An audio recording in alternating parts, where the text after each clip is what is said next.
आणि आता पाहणार आहोत लोकसभेच्या रणधुमाळी संदर्भातल्या टॉप 9 बातम्या। कष्टकऱ्यांच्या प्रतिनिधींचा मतांच्या रूपाने सन्मान करू, कॉलर उडवताना सकाळ असते की संध्याकाळ पाहावं लागतं, शरद पवारांचा उदयनराजेंना जोरदार टोला। तर शरद पवारांचं माझ्या कॉलरवर प्रेम, प्रवाहांनी कॉलर उडवली म्हणजे माझ्या विजयाचे संकेत, उदयनराजेंचं प्रत्युत्तर। शरद पवार काही भूमिका घेतात आणि मग त्याला स्ट्रॅटेजी म्हणतात, अजित पवारांची टीका। राष्ट्रवादीला अध्यक्ष निवडण्याची जबाबदारी पवारांनी 15 जणांच्या कमिटीला दिली, पण सुप्रिया सुळेंनाच राष्ट्रवादीचा अध्यक्ष नेमा अशी पवारांचीच इच्छा होती, अजित पवार यांचं वक्तव्य।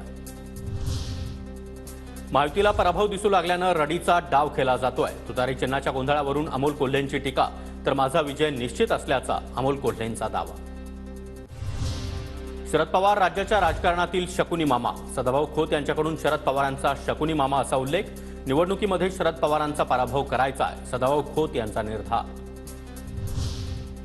पवारांनी फलटणमध्ये काठी आणि घोंगडं नाकारलं, मग आमची मतं कशी चालतात, पडळकरांचा पवारांना सवाल, तर पवार नास्तिक असल्याचा देखील पडळकरांची टीका।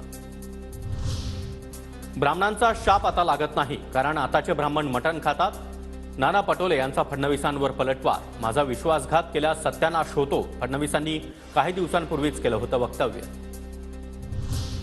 सांगलीचे अपक्ष उमेदवार विशाल पाटलांना वंचित बहुजन आघाडीचा पाठिंबा, विशाल पाटील यांच्यासमोर चंद्रहार पाटील आणि संजय काका पाटील यांचं आव्हान।